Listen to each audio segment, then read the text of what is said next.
good? What's up? What's up, new location? Who this? What's Right? up? We're Are you in putting the something office together in the or like kitchen. what room are you in? I'm Oh, in You in my your bedroom office? right now. We were putting some no. stuff together in the kitchen and living room. Beautiful. So it's a great feeling, man. I love it. I Is it love good? it. No, it's so nice. We just got Wi-Fi No, fixed. you're like blushing even talking about it, dude. Like that's It's Never lived in a place that nice. no, and don't go. Stop it. stop. Stop. I mean, there it is. Stop. There, it comes out so quick. It comes out so Just quickly. wait till you see it. It comes out. I'll send some videos later. That's the knife turn. All right. It's okay. Hey, Episode 6, Potting with Perspective. you're doing great. Hey, missed you guys. What's going on? It's been a lot since our last Saturday, guys. It's been a Yeah. lot. It's been a lot. It's been a lot. I want to start off first with SOPH and protests seems to be the word of the last 2 weeks. I'm going to disregard looting and rioting, but universal protests seems to be just the theme. And here you are on the front line in the midst of it all. Please, we need a play-by-play. You got to go in depth.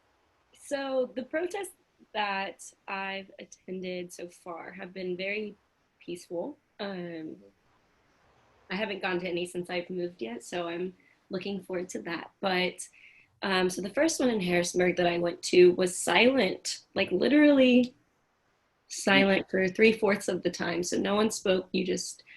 Everyone just walked at a decent pace, pretty fast, and held up the signs. And then once we got to be at like around the Court Square building and the police station, they started chanting, or we all started chanting, What were the chants? Give me some say their chants. name, or it would be like say his name, and they'd say George Floyd or just George, and then you would say Floyd. So a lot of call and response, and then they would say, say her name, Breonna Taylor, and so I think there was, and then no justice, no peace. Those are the three that I can remember. I think those were the only three that we chanted. Right. And then we would have some speakers, just speaking their feelings, their words, emotions, feelings, everything about, what's going on. And then, so that was the first one. Very. Let me ask you though, did you feel it was peaceful? Was there a lot of anxiety? Was I was it think like shaky ground? Like what was the so. energy like? So driving to it, I had gotten a text from a friend who was planning on going, and she, I guess, was informed by a friend who was related to an officer, and they had gotten word that there was a bus bringing in non-peaceful protesters to kind of Shake it up. shake it up. Okay. So that didn't happen. However, I went with two of my girlfriends, and so on the car ride over, it's okay, this is where we park. Remember, here's plan A, plan B, plan C. Worst case scenario, just run in the direction of one of my friends' homes who lives near downtown, and then we'll link up there. Have your phones. Just if things start to escalate, get out of there, kind of thing. We had exit plans. Yeah, a lot of exit plans. We just wanted to exhaust all the options just in case, because we hadn't really, every peaceful protest that had been broadcasted had ended up with, tear gas or rubber bullets being shot, regardless of the situation. So then the second protest that I attended was more of a question, like a Q&A, question answer, between Harrisonburg residents and The district attorney. Yeah, the district attorney and the police chief, or the chief of the Harrisonburg. Was JMU police involved as well in all of this? I didn't see any. Because I'm surprised at that, because you would think Right. all of majority of the young people protesting come from EMU, JMU, this Right. population, and they're not So involved. I didn't see JMU police at either rally. At least, not their cars, nothing. It was Mhm. just all of the police from the, what do you call it? Just the building? The sanct? Is it like a sanct? What, What do you like call it? the campus police? No, just like the building of the cops. Is that Police called? station. Oh, police district, department. Yeah, that's a department. I don't know if we have Headquarters. Yeah. something. So it was just the second protest. There were a lot of Precinct. Sorry. there it is. Precinct. Okay. Wow. Shows how much concern we have, right? We are back. No, there are a lot of officers on bikes at the second. Smart. Yeah. Right, because especially because it was in more of a closed space, but then every like entrance to downtown there was a cop car during the first protest march, silent walk. But the second one I wasn't very impressed with. Anytime you're looking for like a question, like a Q&A with the whole like city, it's not going to happen. It's not going to be constructive. And so they had like 3 mics, and they're like, if you want to talk about something, step up to the mic. So people are still shouting, and or like a radio speaker, like you couldn't hear anything. Like it's literally just this tiny speaker. So they weren't prepared. So they didn't even have like a tailgate or anything like that? No, it was literally just like a tiny speaker. So we were all just like, it's like a birthday party for a 3-year-old. Right. And like people are like I could hear the people shouting from across the court square yard grounds. Like what were they shouting? What kind of things were they shouting? At the police or defund the police, they use. But then there are also but all those things makes like some can't be mad at it. Yeah. Just their questions. So we had a few questions. Some of the ones that stood out. There was one guy who talked about police, like the police cams, like the body cams. And like what are the checks on that? Are they on all the time? Why aren't they on all the time? What is the process of like going over them, or keeping your cops reliable for being truthful, and like are they only checked when you're questioning something? Right.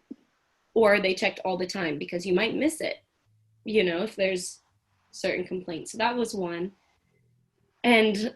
But the answer's all, we have a body cam policy, look at the policy online. And it's like, no, read, what is the policy? Just tell us now. We're here. Not everyone has access to the internet. Not everyone is going to take that time to look at it. We're here in person. Just tell us. Right? Or they were arguing with the district attorney because she was talking about, I think someone had brought up a situation that they or a friend was involved in. And basically this DA was saying, well, I don't condone mistreatment of anyone. However, if people need, like basically we'll respond the way that fits. Case by case. The situation. And we're not circumstance by circumstance. Right. And so that got everyone fired up. And so it's such a rhetorical response, by the way. We've been hearing that for years. Right. And so, and then again, it's, here's I'll give you my email, come talk to me after, like, let's keep this going. And so everyone's getting pissed off. But then there was a time, it was really, and all before this, we all knelt down for 8 minutes and 46 seconds while the town bell rang for that time, just to pay our respects to George Floyd and his family. And so that was just probably the best part of it, because then after that it became flat and put their arms behind their back. Did anybody do that? Some people did. I think actually Sarah, my little sister, Dad's youngest child, one of her best friends did that. And so, and when listening to Sarah tell that story or her experience with that is really, I think that was her first protest, so that was really neat for her to go to. Well, it's impactful, right? This sets the tone for But the then it next 10 to 15 years for her. I mean, but the fact, Wow. so the only time we got like a real response was right before I left, because like we were standing, it was pouring rain, like we were all ready, but it got to the point where it was like, this isn't constructive. You're not answering questions. I think the only question they answered was when a few high school girls went up and was like, how do we trust you? What are you going to do? What are you going to do to change the way the system is right now? Like, what are your steps? And they're like, oh, well, you know, everyone's trying to take these steps. And she's like, no, no, no, no, no. What are your steps as the Harrisonburg police? And that kind of caught them off guard. But then they also felt, it seemed like they felt the need to explain it more because they were younger people asking. But there were chants of like, let the Black people talk, let this go on, because there was a lot of, I think the majority of the voices I heard came from white people. And I think that was also when I was just like, can we touch on that briefly? Yeah, I'd like to right there. Just raise a pretty important. Can we just slide in there real quick? We're just gonna, Can we cut in? We can That's interesting there, that piece. And I first want to applaud all cultural backgrounds, all ethnic groups, man, woman, child, who have been universally protesting, because even within this 1 week of, impactful protesting, there's been a lot of segue. And I think that comes from all of us, every single one of us. The only piece of, you know what? Doc, I'll let you take this here, man, because you might be able to present this a little nicer. I want to go back. So I got a text message from a dear friend, and let me see if this is what he said. I just want to make sure I have this part right. It was really interesting. Let me just read through this and see what it generates in your minds. Mm-hmm. He said, I'm actually moving towards believing we need to abolish the police department. It's an outdated office. They are supposed to solve everything from crowd control to traffic issues to animal control to speaking with lonely people. Yet the only tool we give them is a gun. And when you have a hammer, everything is a nail. And I said, how hard is it going to be to dismantle the police establishment now that it's been militarized? And when I say militarized, I'm talking about sophisticated organization. FBI, CIA, U.S. Army. Yeah. All the way through, right? I mean, National Guard. I mean, the whole system is militarized, if you ask me.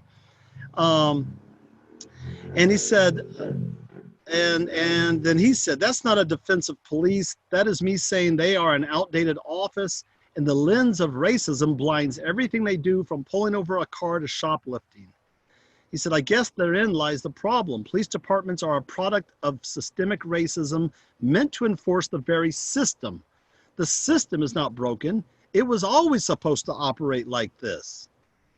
He says, I don't speak with the pain that you, Leon, and Sophia spoke with in your last podcast.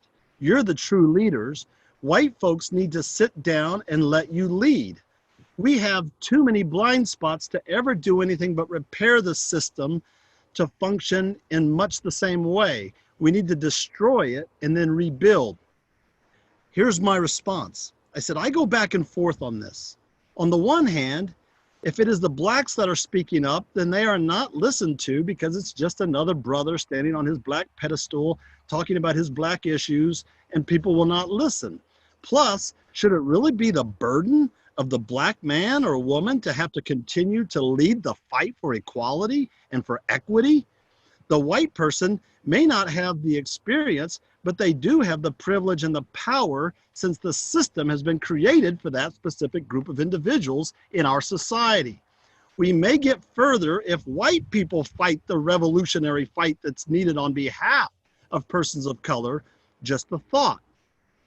And then he said, you're right, this should not be your burden alone. What if you are standing on the white American's shoulders?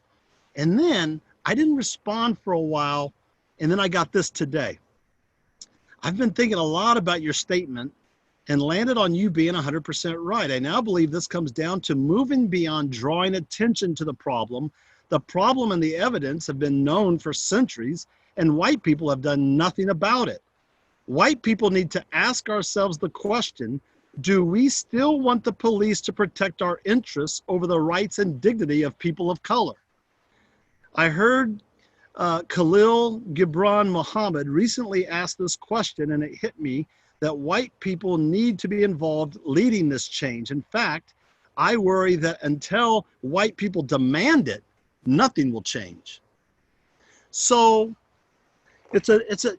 Sophia, you lead us right into a very interesting point. And I said what I said because I was charged at a university. They put me in charge. I was the only person of color on the entire faculty. And they put me in charge of leading the diversity and inclusion committee. So of course, I'm motivated, I'm passionate, I've selected a committee, we meet all the time. But after a while, I started thinking about, why am I the one always having to call the meeting and get everybody together? And what would happen if I just say, no, I'm not leading it. I'm not going to lead it. The white people should lead this. So I bowed out of it.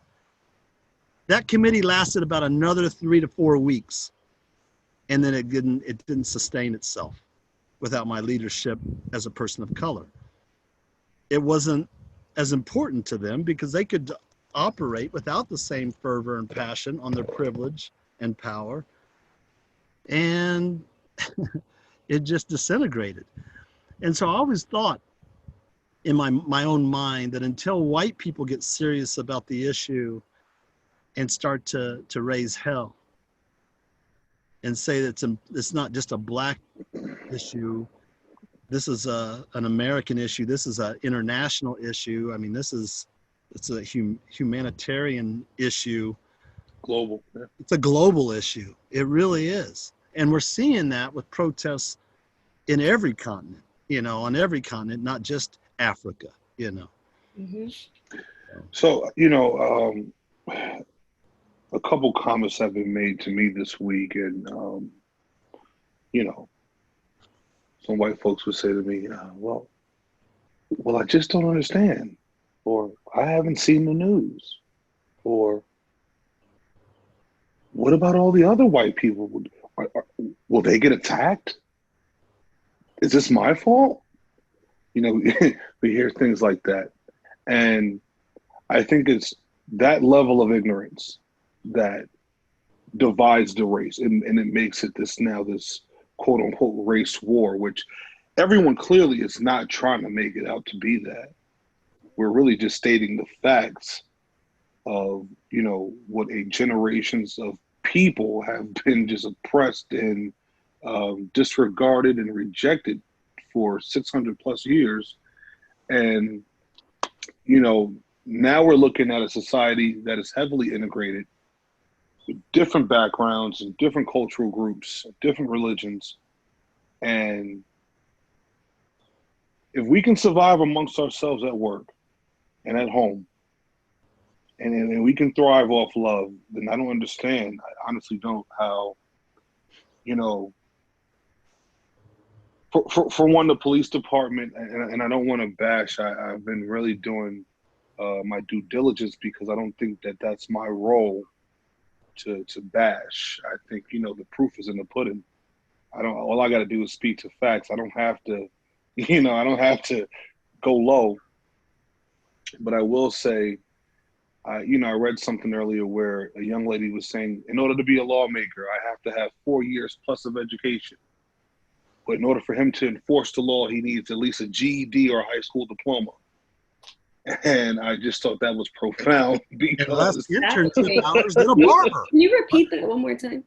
Yeah, so she said, for a lawmaker, you have to have at least 4+ years of education. For judges, any kind of lawyer, it's intense testing and deep diving in the books. But to enforce the law, you have to have at least a high school diploma, maybe a GED in some counties, and you are able to do that within 6 months. And you did that. You went into law enforcement. yeah, not with a GED though, sir. No, I wasn't. No, I'm just saying though. But that's not. You're not just saying something that's not true. You're Well, saying, I think any black man going into law enforcement, you don't need 4+ years of education. You have a lifetime's worth. Right. Okay, so I think, for one, I went into uh, I went into law enforcement in regards to the jails and okay, private institutions. I never walked a beat.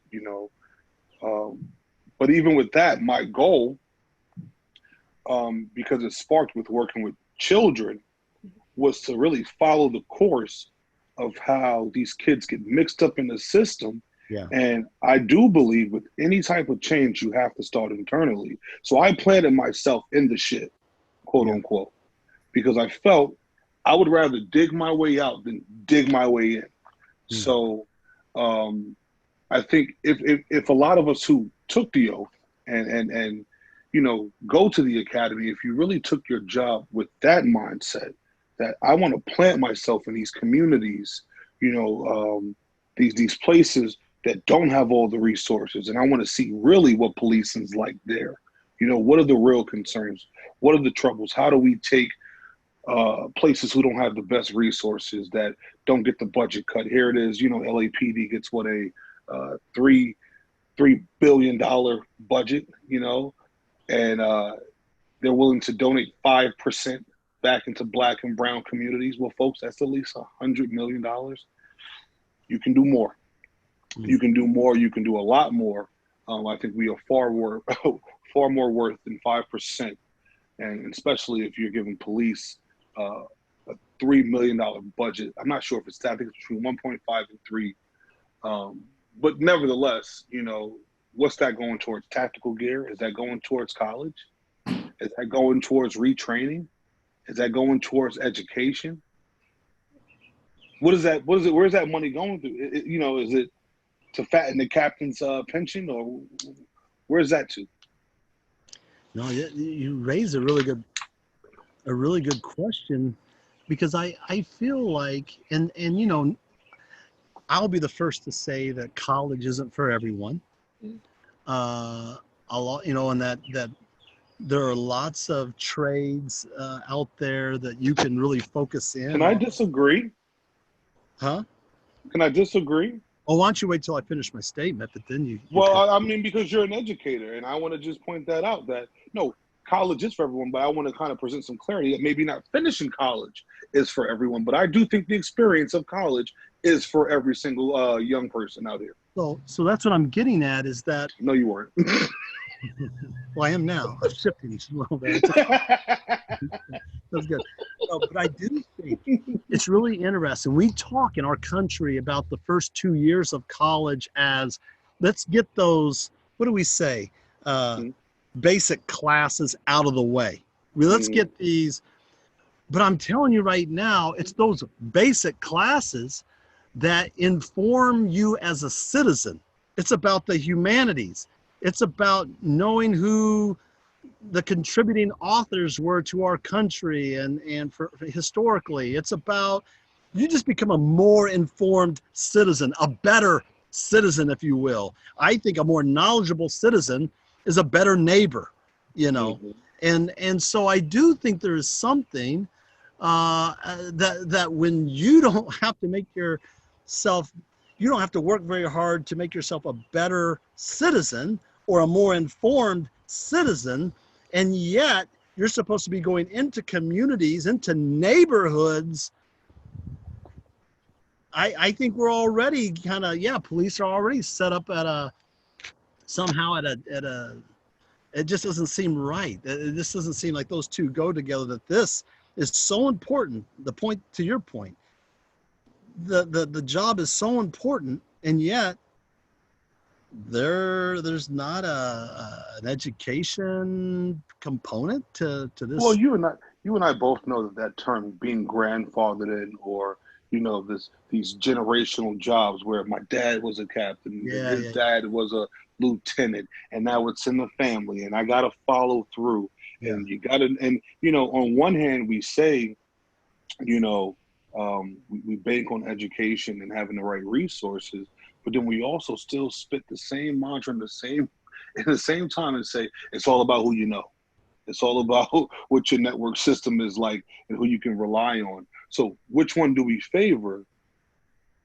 Because if it's about who you know, then that means that it's not about what they're doing. Like, I mean, I'm sure you've had job offers, both of you, in roles that you have no business being in probably, but because you got a hookup somewhere, You're the right person. you're willing to possibly learn that job in a hot second and apply whatever you have from prior and take it there. Yeah, they use terms like transferable skills. Right. I love that. Right. Well, I think there's some transferable skills. So protecting and serving is not a transferable skill.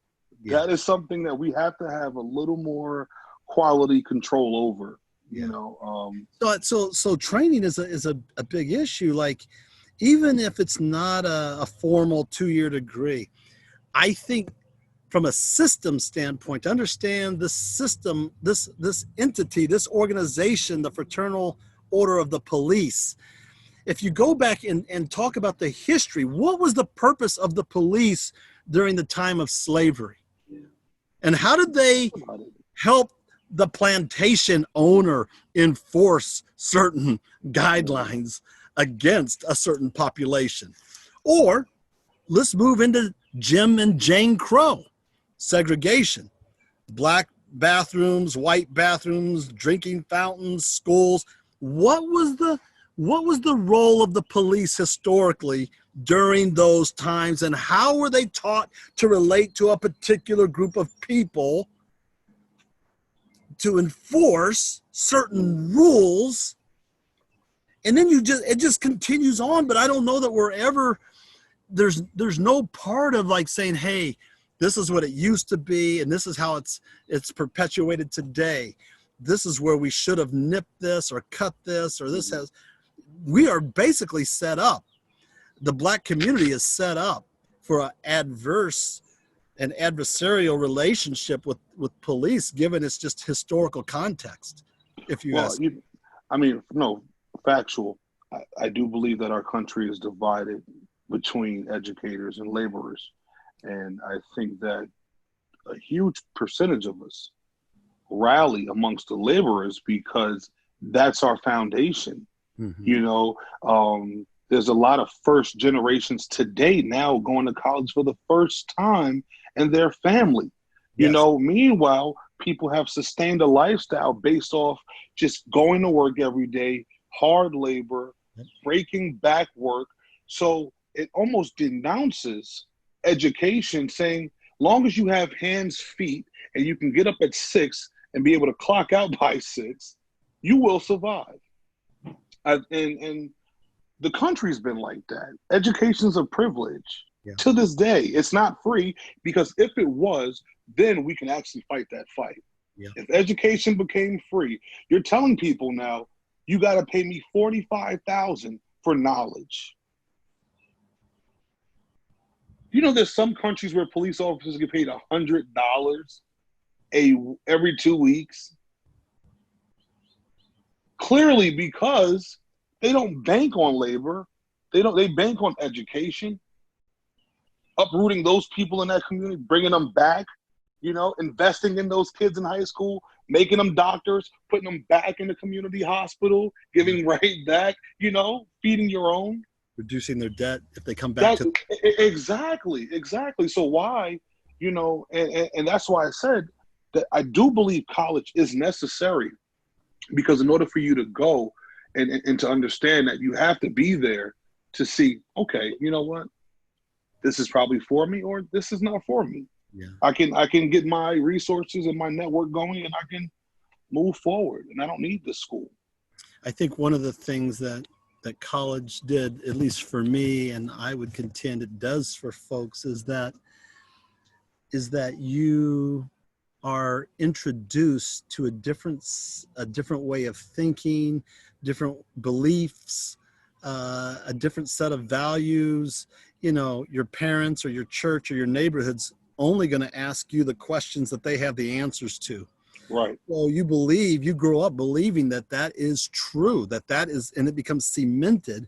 And I think unless you have some type of cognitive dissonance, something that shakes the core of your belief system, which I think higher education can do, that you just continue to have those same ingrained beliefs and values and norms. And then, so think about that. Mm-hmm. Your police officers go into the fraternity not ever getting their values or belief system really, really challenged.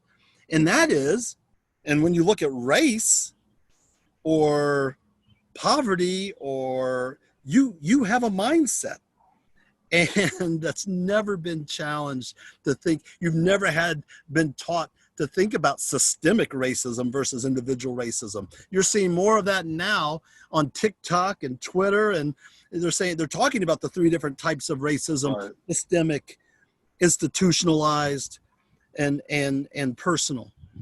And most of these folks are going in saying, no, I'm a good person, man, I'm not racist. But they have the privilege of not having to either learn nor recognize the system of superiority and supremacy that they represent and they are a part of. So is it safe to say that higher education still reinforces classism? That's when you go to school and you divide rich and poor, what Yeah. class you can afford, what class you can't, unless you have a scholarship. And even the ones with scholarships, they're pitied, or it's just something dangled over their head. If you do this, if you do that, if you do this, you can risk it all. That's a real interesting question, because I've always said that public school is it's basically your stratification of society. In first grade, you had the peacock reading group, man, the proud peacock. And then you had the robins, and then you had the freaking sparrows. They couldn't read a little bit, and you're all in the same class, but already. You're literally in like colored different groups. Like, they put you in different, they segregate. No, for sure. But is that based on the community? Is that based on just like where the schools are located? Because if it's in a impoverished community where it's drug infested and it's not that the resources aren't there, do you have enough to even break down groups like that for first graders? That's really interesting, because probably even within that, I mean, think about being in the lowest group at the poorest school in the poorest neighborhood. You are an effing nobody in your mind. You know what I mean? So that's why I said in higher education, they do reinforce classism, because if a young man or woman, let's use a young black child from high school, is getting a scholarship and he's going to a major university, right? There are now groups and cliques and organizations and fraternities that you now have to research yourself to and find where you're going to sit for the next 4 years before you tap into the real world, all the while you're sitting in it. Fair. I mean, yeah. No, even black universities divide rich and poor. If you don't have a background where you wasn't in a private club in high school and middle school, and your parents didn't pay, a monthly quota to this organization, which then aligns you with a higher education, with a great job after the fact, right? It's all about networking. Yeah. But we say, get your education. Meanwhile, give us $45,000. Yeah. I think it's crock of shit, sorry. No, I mean, it is. You say a crock of shit? A crock of shit. Go DeVry. I'll start using that one. Yeah. But my question, anywho,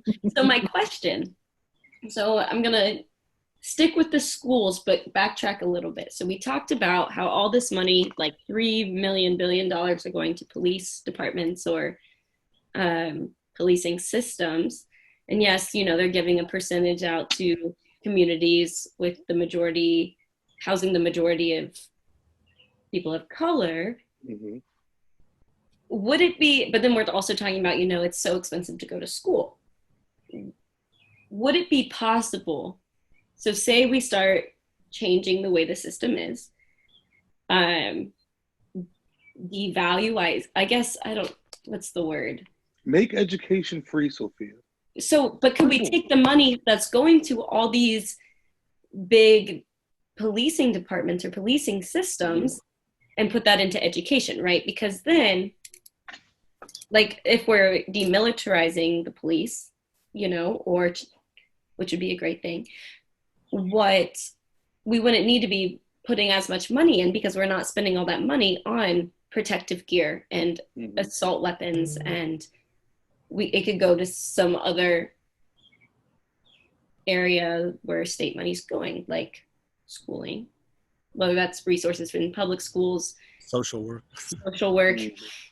mental health, or like just any human services, but then also free higher education. So then you have more opportunities, which could also most likely lead to a lower percentage of crime. You know, you don't. Absolutely. But here's the issue. Let me Yeah, that's the question. Is that possible? Poke a hole in it, because, and the idea is fantastic, but it's tough now because of the Second Amendment to demilitarize and to disarm, so to speak, your police. Because what we have done with the Second Amendment is we have created a nation of soldiers with their rifles and their guns who have such a strong belief now that is their right, that they would die for the Second Amendment. And so now all of a sudden, if you take away the resources, the armed resources, the militarized piece of the police, they're at such a disadvantage going into tough situations where everybody is armed, but they are not. Okay, so let me rephrase. In a communist country, you have 27 million people in Beijing, and the police have no weapons, but your people, your countrymen have no weapons, right? And if it gets too bad, then you have the national military that get involved who do have weapons. Okay, so let me rephrase. The whole country is demilitarized. So if we're not, so let me backtrack. If not demilitarizing the whole police system, because I think it would be impossible in America, limiting those who do carry. Right. Those who are militarized, right? So that's still lowering the cost going to assault gear. But I thought we were doing that, because you can't own a firearm in certain states if you have felony charges or stuff like that. But in those states that do, I was reading, I was on social media, which I am every day now, and I came across this artwork, and the writing on it was inspired by someone named Miriam Kaba. And so it kind of this artist kind of revamped and shaped this writing to put into perspective, or just kind of give a scenario of what can we do instead, right? And I know that you and I have this conversation a little bit, but I'm going to go ahead and read a few examples of this writing, and then I'm going to pose a question after. So just bear with me.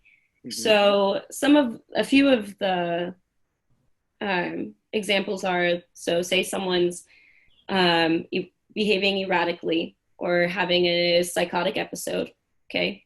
What do you usually do now? You call 911, right? Well, the first responders that are coming have a gun. Okay, what if something gets out of hand, someone gets shot, but also this person isn't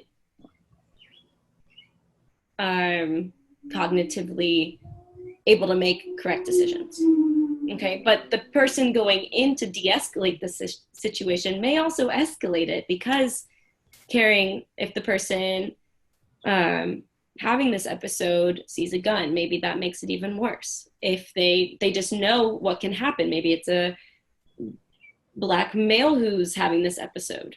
How does that look, right? Bias gets involved, possibly. Right. So what do you do? Well, instead, what if there's a number someone can text or call, or you call a different response team, and a team of professional trained crisis interventionists come in, who are already trained in behavior management or mental health, and then they start to assist that individual. They don't have weapons, but if they need to, if it gets to be that this individual is harmful to themselves or others, we call in the backup.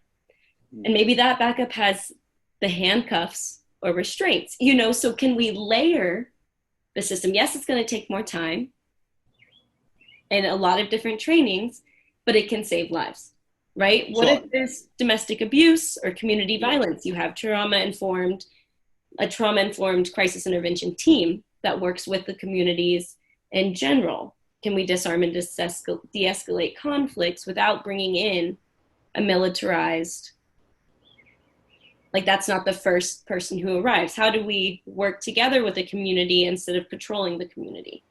So, I mean, Interesting. I know it's a great question. It is, and I think it goes back to mental and physical in some sort, right?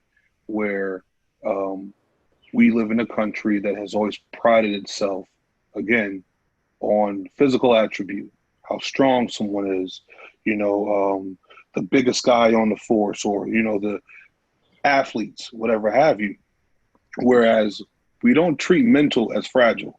We know bones break, but what about minds? We don't.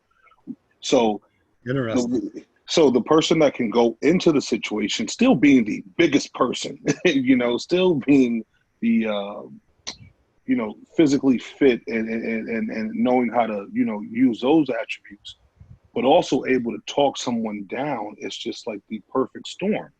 Because, now we're presenting ourselves as being mentally conscious first, opposed to going hands-on immediately. Exactly. And I mean, this is something that we've sat on in my 8 years of working in mental health. This is something that I had to reshape my own self to think about.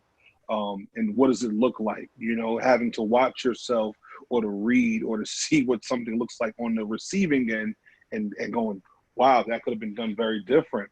And again, the first thing we tell our kids, if someone hits you, what? Hit them back. We easily go right to physical. We always do. It's interesting because as a principal, as an assistant principal, I used to deal with discipline all the time.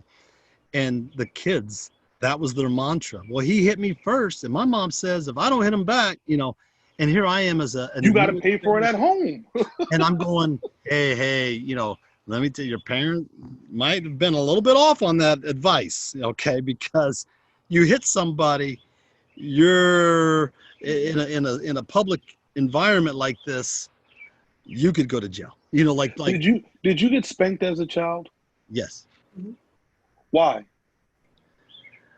My parents would tell me that because they cared so much about me, that it was because they loved me, that they wanted me to understand that there were certain things you can and cannot do in life without consequences, like so that. To be physically beat, they had to reinforce their message. But they would, correct? That was important. They never spanked me without reinforcing the message. What have we done? What have we done as a society? If we're not able to communicate the needs and get through the message, what do? We penalize, we beat, we batter. Without, hey, this is going to hurt me more than it's going to hurt you. And you know what? Right. And you know what? So Sophia, when you talk about the layers of the police department, you always got to go to the house. I always look at what's being said in your home. Yeah. Because if your parents say, I beat you with love,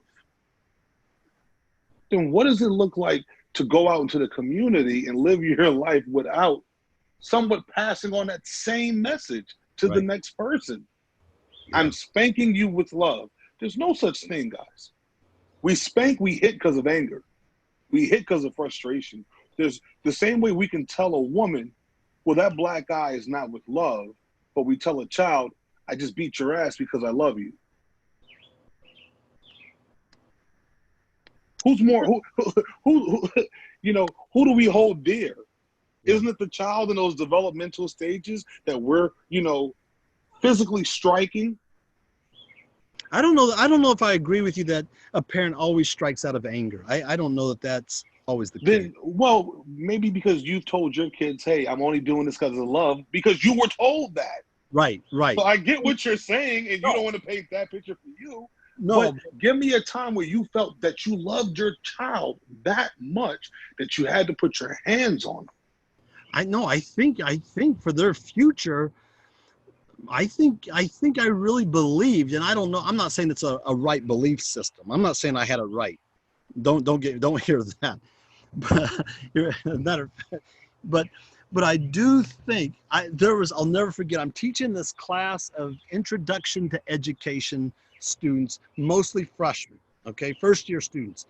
63 of them in the room, and there's this little blonde girl from Canada sitting dead center of the stadium-like classroom.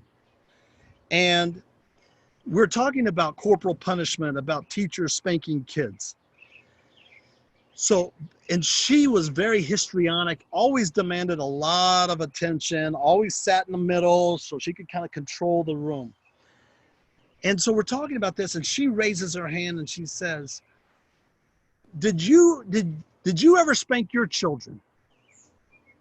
And I usually would not share personal, like, anecdotes, political sway. I usually kept it right down the middle, but I thought, no, I said, yeah, my mom and dad spanked me, and I've spanked my children. And she just went off. She said, I tell you what, that is terrible, blah blah blah. I will never spank my kids. Matter of fact, I've never been spanked.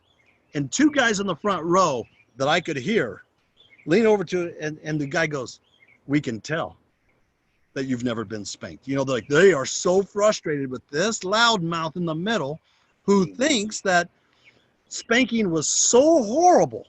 She was so undisciplined. You know what I mean? She was reckless. And I've always said, if you don't tell a 2-year-old no, you create a monster.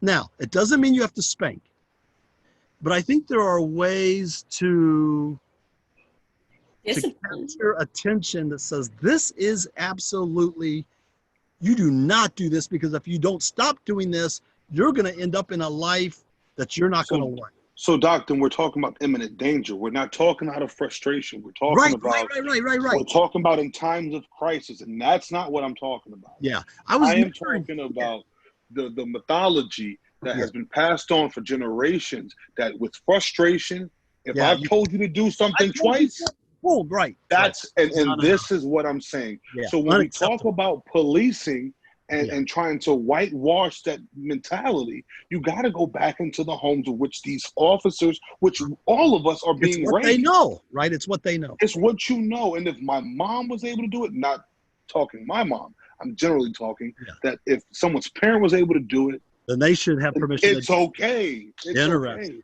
Okay. And look, are there universal values to the police academy that contradict an individual's values? I see this in mental health all the time. We didn't take one verbal de-escalation class in the academy.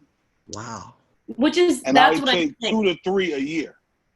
So going back to what I'm saying, and back to what, like, the examples I just gave, the question is, like, one, would this be possible to kind of break up the team, making it so, okay, well, if you're going to be the first person to show up, you take all these classes. You're going to take Handle with Care, MANT, whatever you need to, like the verbal de-escalation. You're going to be trained in crisis intervention. Is this a social worker showing up or a mental health worker showing up?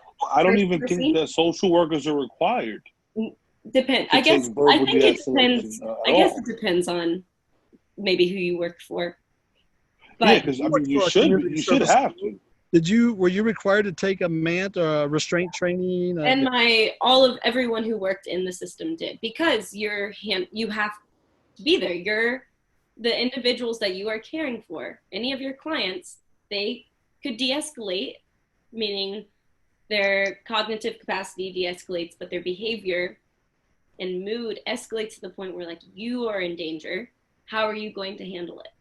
I've had so many times where I've had to be put in that situation, and you learn by being put in the scene. Like, I had to handle it before I even took the class, but once I took the class, I was like, this needs to be everyone should take this class, no matter what your profession is. If you're working with people, you should have a de-escalation class, period. Fair. Because how are you going to handle disagreements or just any kind of situation where... So to me, it sounds like what you're recommending is basically every police officer should be trained as if they were working in a mental health institution. Right. Well, in today's society where we give out more drugs than we give out grants and scholarships. Yes. So more triliptal, more than we give out scholarships. No, that de-escalation training is key. You mandatory. have to have it. Yeah. And the thing is like, okay, well, maybe you don't demilitarize those on the front lines like police in general. Okay, maybe they do get to still carry their gun. Carry your gun, but not the Army riot gear. Right, yeah. We don't need the riot gear. You can have your one little pistol, your taser, what are the batons for? To beat the hell out of you. So why do you need it? If you don't need a taser, a baton, and a gun. And I'm gonna maybe I just want to add something real quick. So there was it's pretty interesting. It is. So during the academy, right, we had a defense class assessment, an assessment class, right? So you put your gear on, not your riot gear, but like your MMA stuff, right? So my first encounter, scenario based. I'm standing there and I'm getting the scenario, and all of a sudden I get jabbed right in the face. Boom. And all of a sudden the dude goes, time. So I'm sitting there like, okay, all right. So when it was time to do the class, okay, and I'm not bragging, but I finished in 0.8 seconds. I made him tap in 0.8 seconds. And most of it was fear. Fear got me to that place. I'm going to be very honest. Because all the while, between that assessment and then the class, you're being shown these dangerous, violent situations, these attacks on officers. So when you go, you're mentally, you think about it, 8 hours a day, you are being conditioned. By the time I got to that class, I had this man in a move called the T3, and the guy kept saying, you close the gate, you close the gate. Well, another buddy of mine he failed because the guy didn't say, hey, you passed. He says another little, analogy like that. Well, I'm still on him. He goes, hey, let him go. So I'll let go. But I said to myself, damn, I put it on this guy. But I was also in a mindset, in a scenario with pads on, it's either him or me. In the 1970s. I will not fail. I say this. I will go home. Again. And this scares me. That's very scary what you're saying, because the social scientists in the 70s kind of came together and came to the consensus that there were 3 things that take people from being rational thinkers to irrational thinkers. Mm-hmm. And the 3 things were affection, hate, and fear will drive you from being rational in your thinking to irrational in your thinking. So when you say, I was driven by fear, and this is in your assessment, and I'm holding him. My assessment, they hit me in my face. Right. No. It's shown me. Right. So now you're like, you're not. This guy could have. I'm not doing his class over. He could have went down. I mean, that could have been it for him. They had to call. But Yeah. No, it was different. No. Right. No. Exactly. And that's not right. That's not who I am as a person. Thank you. But in that moment, I was so willing to be that person. So now add on top of that, fear, maybe some deep hatred, some implicit bias and stereotyping of a particular group, Well, there And were many black officers in this class, for one. so You in know. general, as a police, you add all of that together. Mhm. It's not a very good recipe for an outcome. So what do you think the training should look like? I think you So, said it. I think you named it. well, you know, Like besides everyone needs to take a I have cognitive bias. You have to stuff. understand cognitive bias and implicit bias training. So Absolutely. do you think that there needs to be like an actual kind of police school? there is. If they have. Do they? Yeah. They do. They do. And I mean, everything is What's the criminally curriculum? justice. The Well, no, academy. I mean, even the academy is criminally justice oriented. Yeah. But the thing is, after your 2 to 3 months of being there, you don't have to go back. It's now in the past. See, The moment you actually present consistent and routine training, now you're saying, in order for you to keep this job, you have to meet this measure every 6 months. You have to pass this course every 3 months. They're not saying that piece. so change. There's not much psychological testing going on there. No. And that needs to happen as well. Yeah. So psych testing, trauma Background informed care, checks. background checks. Verbal Trauma informed care, background implicit checks. bias. I think social media checks is important as well. Mm-hmm. I think for the officer 21 years old, I want to see what your Twitter, what your Facebook, what your Instagram looks like. If you are even spewing any kind of hate speech or anything oriented next to that, you're done. You don't get this job. That's right. So the moment we treat high security like we treat police officers, we'll be fine, because the CIA and the FBI, they have top level security clearances. And why is that? They have to be trusted, right? They have. Well, here you put young men and women in our communities to protect and serve. Aren't they the first responders of trust? Should be. But Need to be. If I'm coming from a pathology of policing slaves, policing the Jim Crow laws, policing the ghetto, that is one set of rules and regulations and how we talk to people versus suburbia.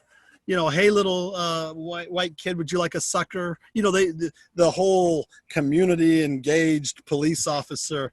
I think there's two different.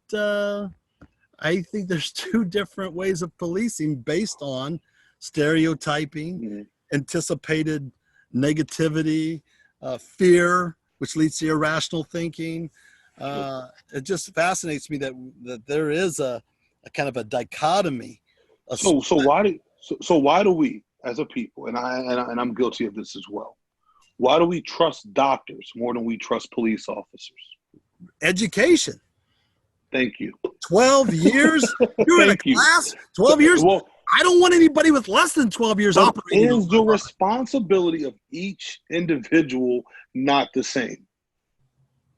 No, absolutely. These are life and death situations. Thank you. So if we start applying a required level of education for first responders who deal with crisis level life and death situations, I think it presents some clarity. And now you make it almost mandate that in order for you to do this job, you have to have the best type of training. Yeah. I mean, you got to pay cops more too, not for nothing. I'm going to be honest. You have to pay EMT officers, healthcare workers. You got to pay them more. Look at the EMT training. That is so rigorous. You might as well go on and be a doctor if you're going to go through EMT training. 100%. EMT is no joke. And you're volunteers. You're volunteers. Like the majority of like EMTs or those who work for the rescue squad, you go through, I mean, the EMTs are going to have more training than the actual like volunteers that drive the truck and whatever, but still you're in the same situation. So you need to know these things. Yeah. And a lot of I'm sorry. No, I was just saying, like, I mean, I know I wouldn't be able to work with crisis intervention if I hadn't taken I always say, I wish I would have taken more sciences so I could go to med school, whatever, but I'm so grateful that I took like conflict and peace classes as my electives, conflict awareness, how do I communicate, race and gender, while taking my psych courses, trauma-informed care, restorative justice, How about whatever. anatomy and physiology so you understand asphyxiation and what applied pressure on the neck can Right, actually. which I already did. Like those so are gen ed classes, That's or a not GED really, for you 2 know. years. So let's look at the fire Like, department. Look at the fire department, right? Yep. Fire department, police officers, I would say probably get paid with neck and neck, somewhat the same, right? Probably. I think maybe firefighters probably get paid a little more, but there's a medical component. There's almost an E&T portion of their job that they have to have consistent training on. Absolutely. Police officers, they are not required that same. You can be an officer in an office building. You can't be a firefighter from a building behind a desk. right. No. You know? So, but the community doesn't rally against the fire department. I don't see no burn, no peace. I don't see, I don't see those signs. I don't see a severe hatred towards the fire department. But why is that? Why is that? Why is it that these other entities in our community are supposed to be protecting and serving us don't get the same level of treatment that police officers do? They don't care. You can still be charged with a crime. As a firefighters can still criminally charge people. Yeah. Can they? Oh yeah. Arson? Oh, Absolutely. If you would, there are fire chiefs who are investigators who work with police. Every building gets fire inspected. right. Yeah, things that And they wear badges. from the Right. ceiling, they'll write you up. And so, but is there the same respect amongst all those groups? Like I'm hearing, especially right now, like I'm hearing police shooting the rubber bullets at the medics, whether they're like in their uniform or not, who are helping people. What is that about? Like that might be that's a different step, but like, are they all supposed to be working together to protect and serve, or are they? No, this is true, and there's a lot of counties and cities who do work hand in hand, right? But I think there's also a huge divide. We always rally behind, like I said, the biggest, strongest officer. And I'm sure for the fire department, they rally behind the biggest firefighter. But that guy also has to have an extensive medical history. He also has to know how to do intense level CPR, how to resuscitate. They don't pride the guy with 25-inch biceps on the police force to that same type of, he becomes a captain. So what happens in a school if a teacher hits a kid? Why would a teacher hit a kid? Thank you. But if it happens, if a teacher hits a kid. So look, can I put it in, is it my kid or somebody's kid? Well, no. If you're a principal and one of your teachers hits a kid, what happens? Well, it really depends on the parent at that point. But should? Because you're catching hands and feet. What happens to the teacher? If it was my child, you're catching hands and feet. And lawsuits. Okay? You're getting a trifecta. Right. If it's someone else's child, a lot of us don't want to actually teach our kids at home. So we really invest in the school system, and somewhat the principals and the teachers become our spiritual guiders. No, if a teacher hits a kid, you're fired. They're going to fire you stat. Right. I mean, we fired someone for just putting some right-wing, semi-racist propaganda.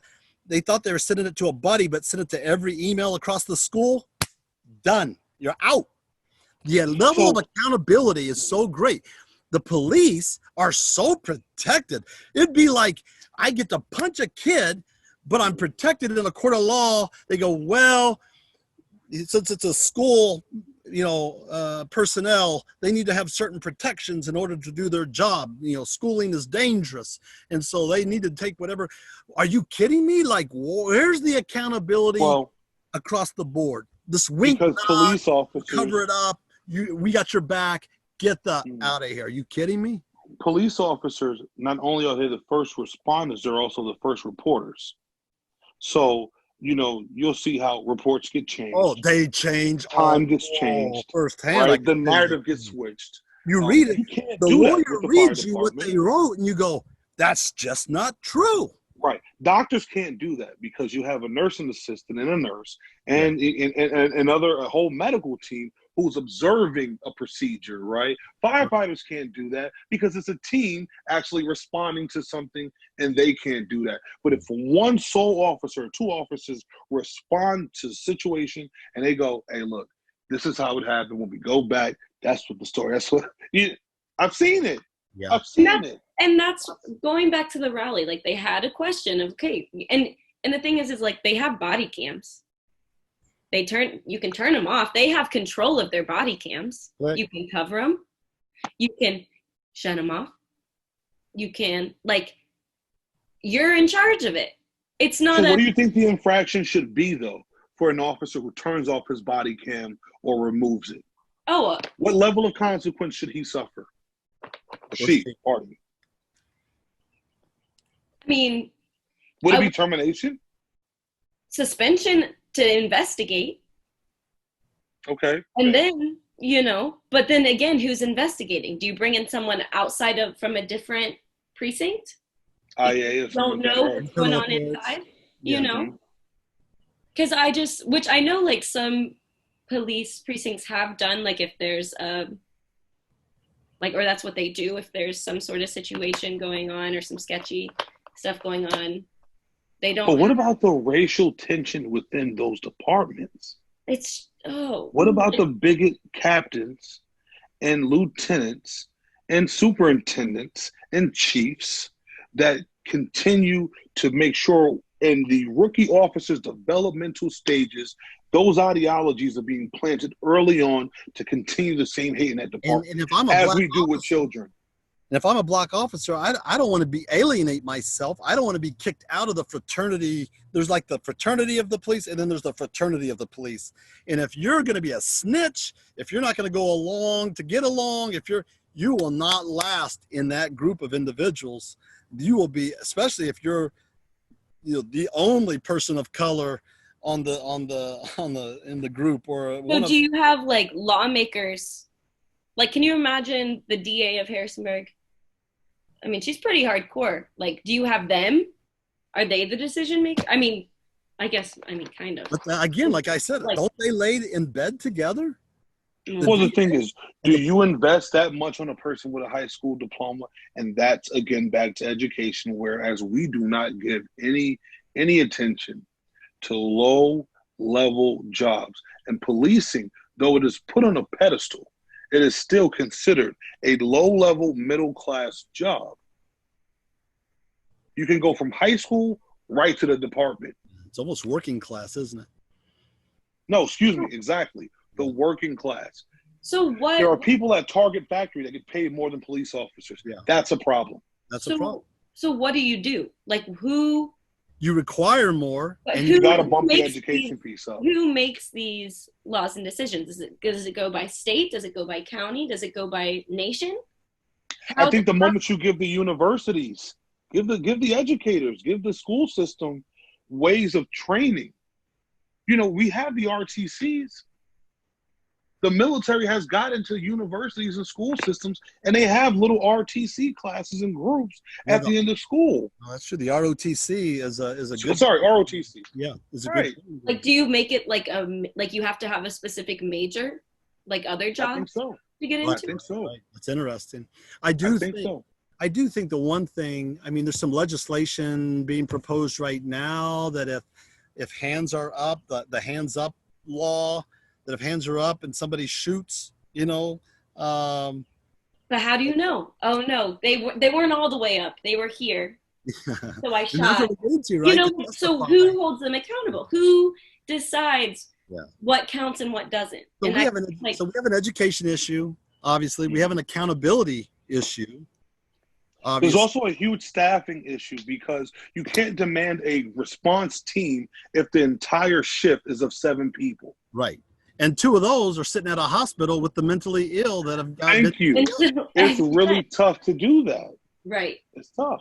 So now you make more city positions. So you aren't again, going back to what I said, is there another team that can come in so you're not the first person to come in? or you're because police the officers are team not who favored. sits That job there is at not the favored. hospital. Like, it could create more jobs to have city employees, but To be a therapist, to be a doctor, to be a lawyer. And it's funny because we push the narrative of there's like 4 jobs kids get told, well, when I was in school, this is what we were told: nurses, doctors, lawyers, or police sure. officers, right? To be an athlete was a reach unless you had a supreme talent. To be a musician was a reach unless you had a supreme talent.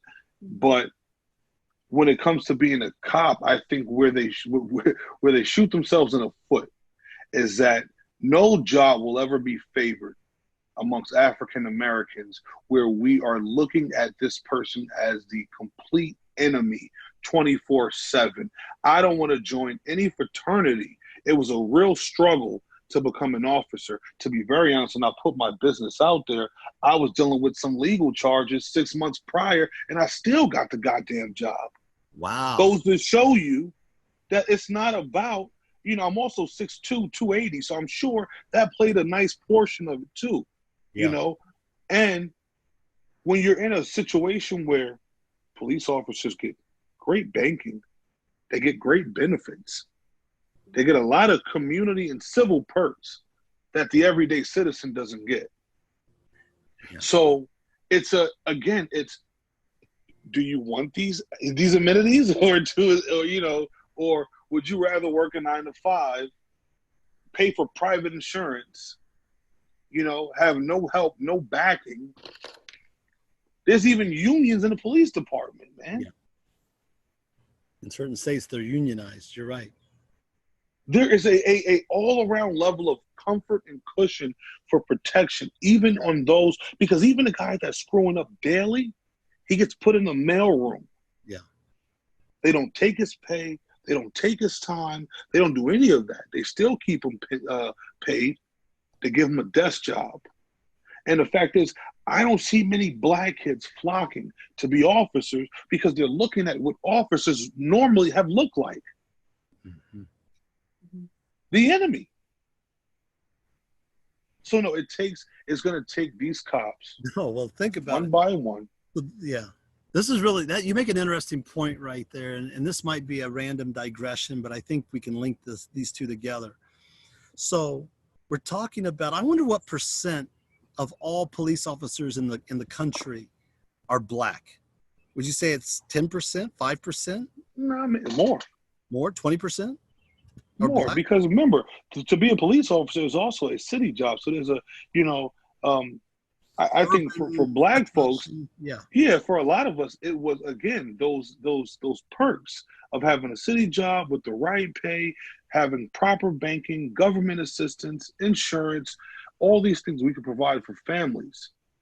There's not many black, well, you know what? I don't want to do that. I don't want to speak on behalf of black officers. Yeah. And respectfully, I am not a black officer. I sat in the jail for 1.5 years as an officer simply because I enjoy sitting in shit. And I was really worried about my credit. And I knew that this job would help me pay off some debt and pay me more than what I was getting paid as a mental health worker. I'll tell you that.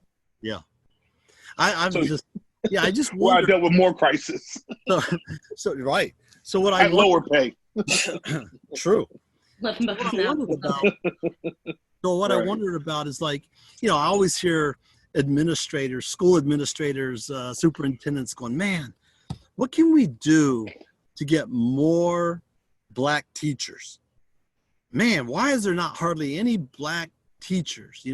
These kids need to have teachers that look like them, and need to be able to see their, the profession represented in their nationality, their ethnicity, their race.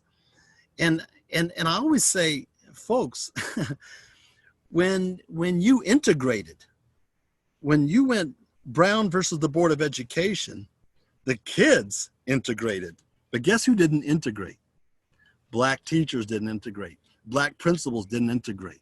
Black superintendents didn't integrate. You just wiped out a population of black involvement in the education system during integration. And we've never made the comeback. That was such a bitter annihilation. of Well, a Doc, you know why? Because simply, you know, white institutions, white America has simply thought by putting a black body anywhere amongst black people, they will instantly be the voice of all black people. And let me correct anyone who thinks that. Yeah. Though you may look like me, you do not think like me, and you have not seen what I've seen nor experienced what I've been through. So, and our young black kings and queens, they can easily sniff that right out. Yeah. They can spot a phony in a second. Yeah, oppose it. So they can spot it. So there has been many situations where, a black teacher or a black officer is planted in a community, in a school setting, and they're expected, almost the job description is make them love us again, black person. Please make them the liaison. You even have titles like you're the liaison. Please be the mouthpiece. Yeah. Right? Yeah. And it blows up in their face because a lot of the times there's no connection there. There's no connection. So I think about that separation from an education standpoint, and then I think about just the indoctrination. If I am a black police officer, but again, my history of policing has been, what I'm being indoctrinated with is that we're supposed to look at this community, this dense African-American community, through a certain lens, as troublemakers, as drug infested, as black on black crime at 94% or whatever it is. You know what I mean? You get brainwashed. I just wonder, I wish we had a black police officer on our pod right now, because I'd like to, do they feel like in these situations, do they feel like an Uncle Tom? Do they feel like well, that's harsh. That's a lot. No, that they can't. Do they feel like they're going to sell out if they don't hold the party line? Well, I tell you what, the moment we sign up, the moment these young black brothers sign up and insist to sign up to be officers, who's the first person critiquing them? Their families. There's an uncle, there's a cousin, there's a brother, there's a mama. Hood, absolutely. Oh, you signed up with 12? Oh, you with them? You doing this? So we deal with that day in, day out. So this moment now, it's either you are part of the problem or you're against the problem. So it doesn't matter what side you sit on, right? It doesn't matter if you're an officer or if you're a civilian. What are you doing to help whitewash the problem? What are you doing to remove the cancer? And see, here's where I was a little thrown off on at the last protest I went to, the Q&A, because the chief of the Harrisonburg precinct is black. And so he was the one answering the questions. But he was still not giving thorough answers. Granted, his whole entire precinct is there watching him. They're posted up around the court square. But he was still, see the policies. This is what it is. You want the political... Right. And so I just felt like it wasn't constructive, because I wasn't feeling like I was actually getting any real passion or emotion behind the actual issue. It was very political. It was very, I want to speak to this. These are our rules. This is this. And I'm not saying like I expect all black people to feel the same way that I do. Right. Or just feel the same way in general. However, when it comes to the point of, okay, we're choosing you to speak on this movement that is happening right now, and it is dealing with the police, and you happen to run your precinct as a black male, what are you going to do? Do you have a say in what you do? Yeah, you want to speak up a little bit about, no, we're not tolerating We're just even like, where do you stand? Where do you stand? Yeah. So, the thing is, here's where they stand. There's about there's 5 letters, 6 letters, 5 letters in policy, police, and politician, POLIC. And there's a reason why there is that. So for the police officer, the political officer, there is no police precinct or department or chief or a captain who does not have a political alliance with the governor or a mayor. And no, Sophie, we will never get straight answers from any one of them, because they are protecting a political party. Simply. So, Party line. so, because I guess if you vote, like when you vote, well, I don't know enough about politics. Preliminary. I don't either, but I know that those 5 letters are in all 3 of them: policy, like, police, when you and vote politics. for a sheriff, okay, Mm-hmm. do you also vote for a chief? No, so this is really No, because chiefs get promoted, sheriffs get elected. yeah. Okay, but so then why? Okay, so then should politics matter for the chief and the precincts? Like, if you're not being elected, Well, because that's the city chief. run it. The city chief does have an alliance with the mayor and the DA elected and the judge, and he was So the elected. mayor's So there's a panel that gets this guy the promotion for sure. Your city council has to definitely approve the election of your city. I mean the election of your city chief of police. So okay, so when I'm talking about okay, this needs to change and this needs to change, and basically the whole entire system obviously needs to change. Who makes that decision? We do. Say the president. No, we do. But like, who do you talk to? How do you make it? How do you become heard? Who do you become heard by? I believe in this, and I'm. City council is what you do. Well, no, for sure, city council, right? But there's to drive something to the president's office or the mayor's office and to constantly push and getting their attention, it never works. Right. The moment we get the city, the civilians, we get our peers, our coworkers involved, now we become a unison of all people. And now it's like, hey, you know what? We can't even ignore them, because now it went from 5 to 500 to 5,000. And that now affects business and votes. So it's always going to be. So think about this. So it'd be interesting at the next city council meeting. Where are all the protesters? They should be packing that place out, lined up around the block. That's where you hold your signs and you go, we elected you people. We need to make some things, they put some things in order here. When's this meeting?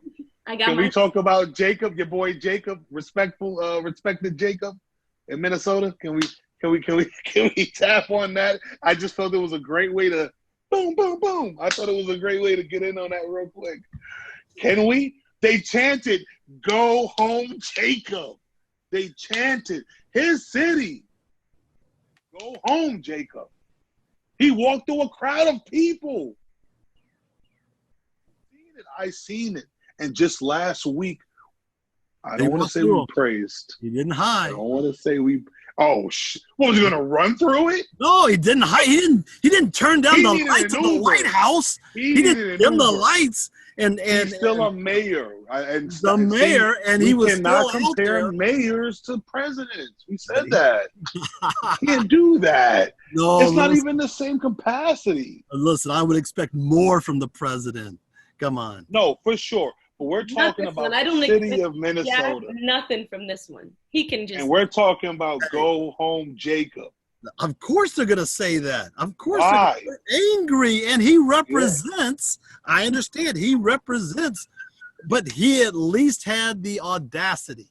I will still say to walk through. He walked through the gauntlet. And people will be buying him coffee someday later because he did not. That's going to be a 30 for 30. He did not align himself. He did not align himself with the district attorney, which many mayors would. He did not. Guess what? They still chanted "Go home, Jacob." Why? Okay, but so we're tired. Let me say something real quick. Absolutely. Because here's what I've witnessed. So. Again, I'm bringing it back to the last protest. Okay, we have the DA speaking. I don't even know who she is. Okay, like there wasn't a real introduction, but I know she works for the government. She has power. We'll put it that way. She has a lot of power. She was being booed, and she had barely even started talking because everyone is angry. We ain't trying to hear that shit. They are angry. The only reason they didn't boo the chief was because he was black. In my opinion, because they wanted to hear him say something. He didn't say anything. They should have booed him after. They didn't boo right now was because they're being sensitive to the Black Lives Matter. Right. I thought he's black. Give him a second. You might have something to say. I literally Like I stood in the rain. I was waiting. And then I was just like, you know what? I'm not getting anything from it. So instead of booing, out of my anger, I just left. Exit. But if it were like any situation, like I still think Mayor Jacob of Minnesota, he still fought to have the officers arrested. He still did a lot immediately. Did we fight that fight, or did he fight that fight? I think he made But he's in a position of power, and he made a statement publicly that said, Because I thought it was they would arrest I thought you. it was They the would brother arrest that me. actually made that call. No. He said, Who's the general attorney? Who's the general attorney in Minnesota? He's the one that took the podium. no, he got was those guys to second-degree murder. He was just saying, hey, I want this investigated. Like he was okay. That it needed to happen. No, the mayor just said, if I did this, if you did this, we'd be arrested. Why is this guy not arrested and charged? Right. What's going on? Like he pushed for the charge. But the thing is, I think everyone's still angry because one, it took forever. But two, so much is going on and everyone is like, nothing is actually happening from it. The people in power, he doesn't have the power to change everything.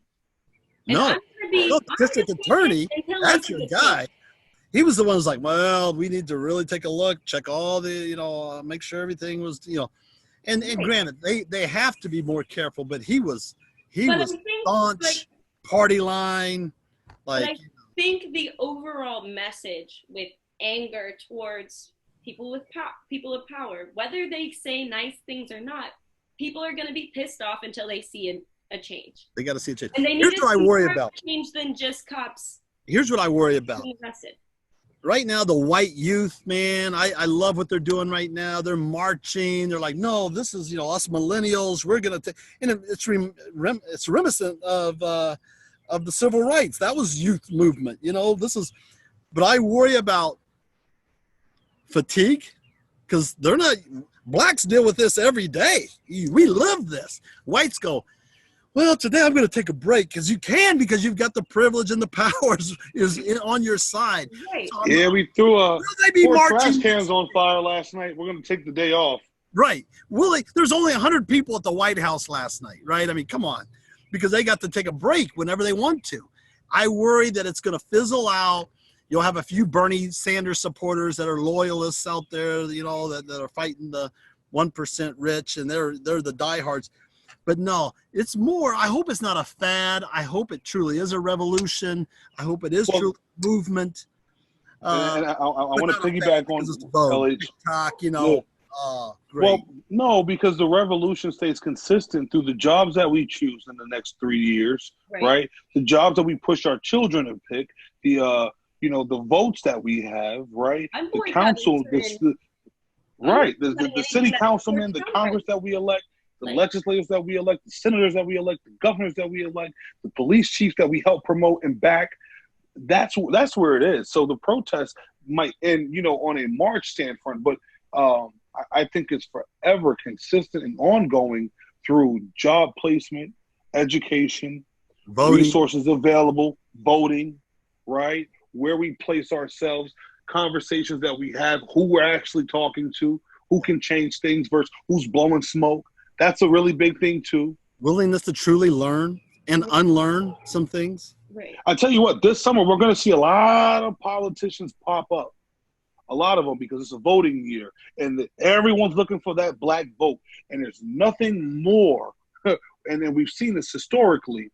When a politician banks on the vulnerable black community, in the year of turmoil and burnings and death and murder, who can speak to? Who's going to hold their hand? I remember when they did that. Well, I don't remember because I wasn't there, but there was several documentaries and stories on it in the 70s when they elected the first mayor of Compton or Watts. And they had a whole party. James Brown was there and all of this. It was a whole concert because it was that important. But we've lost that. Who do Americans say was our first black president? I'm not always saying Obama. I'm not saying Bill Clinton. Because Bill Clinton, he's still a white man from Arkansas. I know, but that's who they would say. That's how the fact that people still say that to this day in the black community, you know, that still resonates. That no, but Clinton was like, well, you know, look. So there was one piece, and I have, you know, I've been kind of bouncing off this, you know, because it might come off insensitive or a little too direct during these times.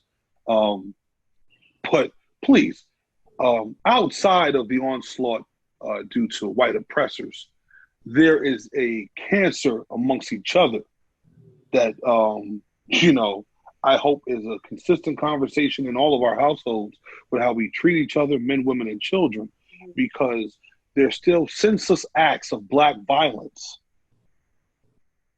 There's still senseless, you know, I mean, there's a narrative in the music, and we all champion behind it, myself included. And I said the other day that little by little, I'm going to chip away at it because there's still drug usage, sexualization of our females, right?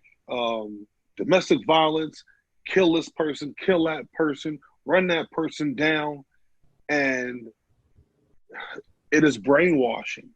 And today, when we were coming up, Sophia included, you couldn't buy a CD unless you was a certain age, if it had parental advisory on it. Parents were probably more conscious of how we were listening to music.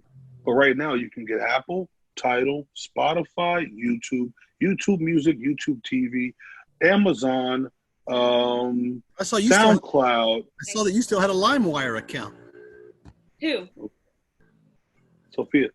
Me? No. Leon, he still uses LimeWire. Well, you know what? I tell you what, LimeWire for me was like, I made some of the best CDs off LimeWire. Yes, I made soundtracks to my life. You're talking about Playlist 101? LimeWire helped me create those playlists. I'm talking, oh, what?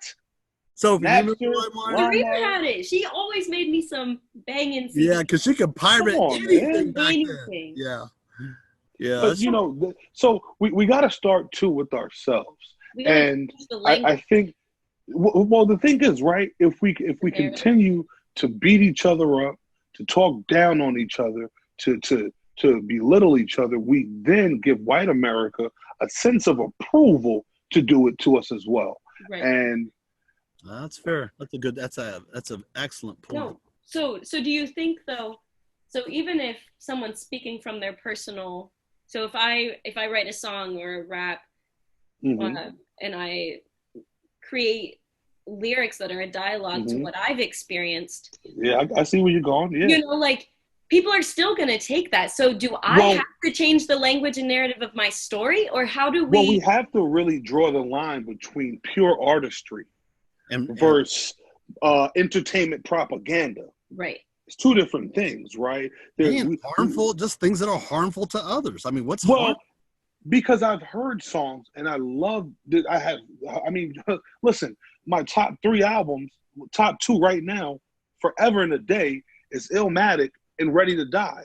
Yes. And for one, I understood what Biggie was saying.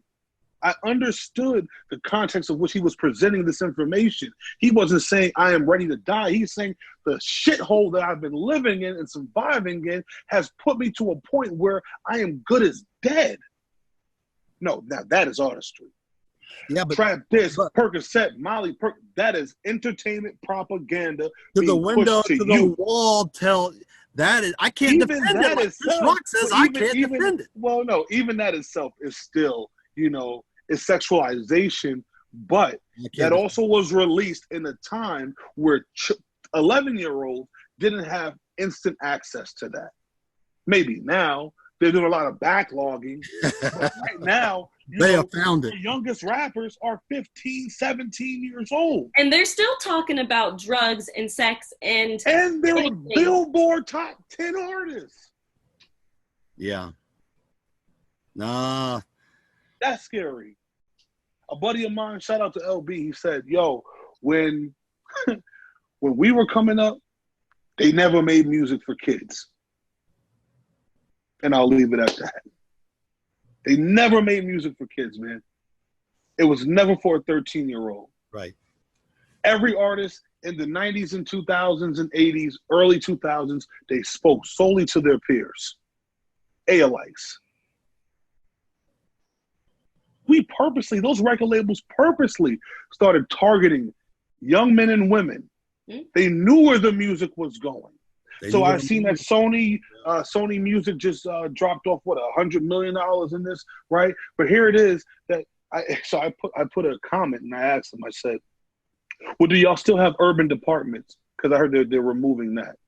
10 years ago, I was an urban marketing college rep, and ironically, there was 21 of us that was scattered throughout the U.S. and we juggled. Right. For Sony BMG, and we juggled R&B, hip-hop, reggaeton, gospel, pretty much anything black and brown. Then there was 100 white kids who were college marketing reps. There was no alternative rep. There was no rock rep. They were just college marketing reps. You had 2 or 3 of them in Wyoming. There was some in Nebraska. There was some. Here it is. We're talking 2008, 2009, where hip-hop has been reigning supreme over 20-plus years, and we are still doubling up for alternative music. Meanwhile, 21 black and brown kids have to push 10 different genres almost through the U.S. And you put them in Tallahassee, Detroit, New York, California, Atlanta. Maryland, Atlanta, I'm saying all the heavily black populated, but it's still propaganda, guys. Right. It's still a racial biasness, even with the hiring process. That's really interesting, man. Yeah. So music and the things that we have our hand on our phone all day long, and no one challenges the music because, creators don't like to, they don't like to play that game, well, we should have the right to express. Look, I'm an artist, and I'm going to tell you, I still have a responsibility to my listener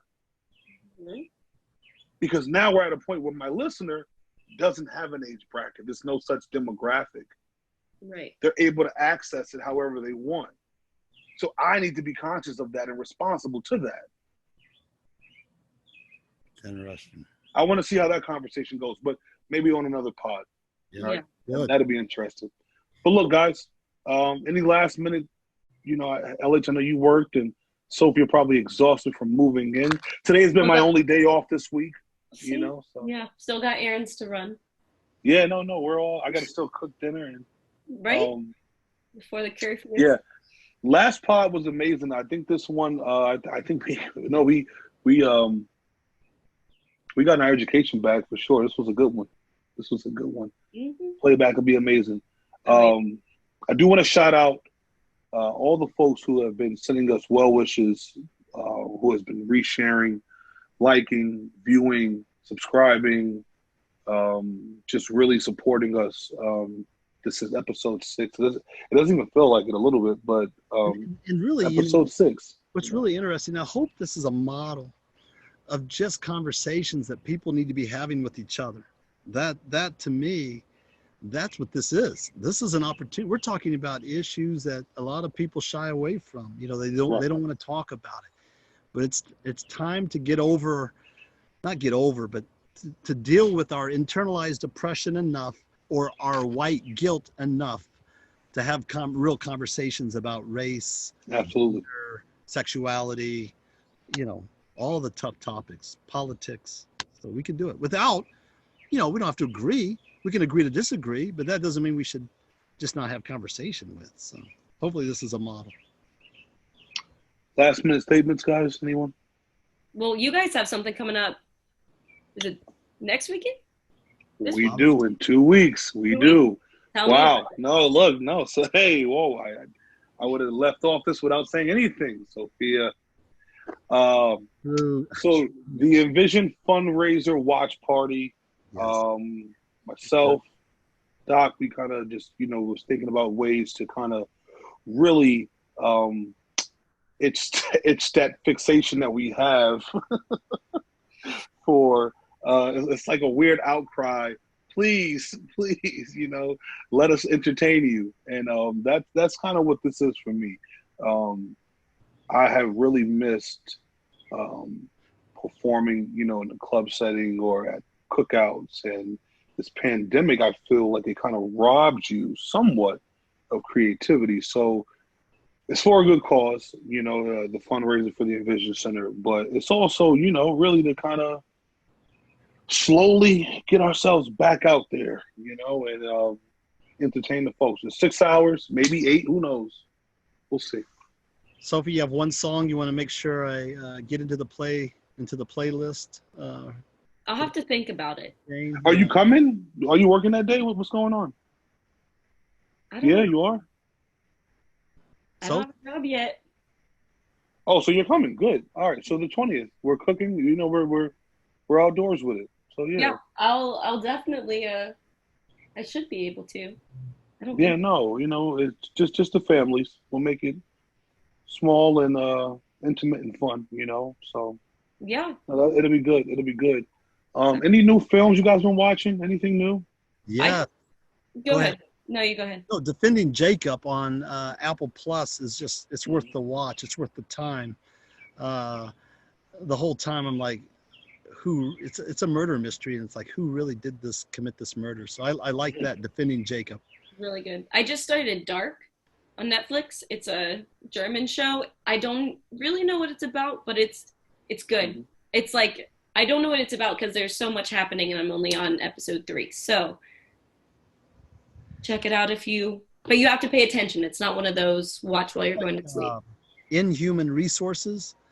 It's kind of like Inhumane Resources, but human resources, but it's Inhuman Resources. This guy that was an HR director and then got let off because of age discrimination, and he loses his being unemployed for 6 years and being discriminated because of your age. I think it's a great little show, about 8 episodes. Inhuman Resources, which I found just the title alone was somewhat interesting. I'm doing a lot of backlogging on Netflix, watching movies that I've watched before, The Inside Man, oh yeah, Make a Porno, stuff like that. They've also released a lot of shows and movies that represent, like, that just educate people on the civil rights movement and just talk about systematic marketing. Right. Wow. Capitalize on this. Right. Let's get the color purple back up. Unbelievable. Yeah. That's it. They put the Help back on Netflix, I think, or something like that. I watched it the other night. Come on. I can't, man. Freedom Riders is on Netflix. Capitalism is something else, man. No, look, I see a lot of, revolt playlists on my Apple Music suggestion, and all of the Freedom Cry, powerful black movies on Netflix. So though they're all my loves, They have I hope someone that is black at Netflix is actually pushing this agenda and not Black Lives Matter playlist on Spotify. I've been playing that on repeat. Okay. So I know you sent that. You sent that to me. I did, and it's actually really good. Yeah. Hey, is Tupac Keep Your Head Up on there? It should be if it's not. I don't think it is. It better be. I'll let you know. I wonder how we. Come on, I don't want to get into it. Let's go. Lovely. All right, hey, I love y'all. Thank you so much. Good to see all right, you. Hey, what? What? Okay, no, I'm getting some feedback. No, okay. It's the headphones. Okay. All right, yeah. Okay. It's not on there, so we can put it on there. See you guys. Peace, guys.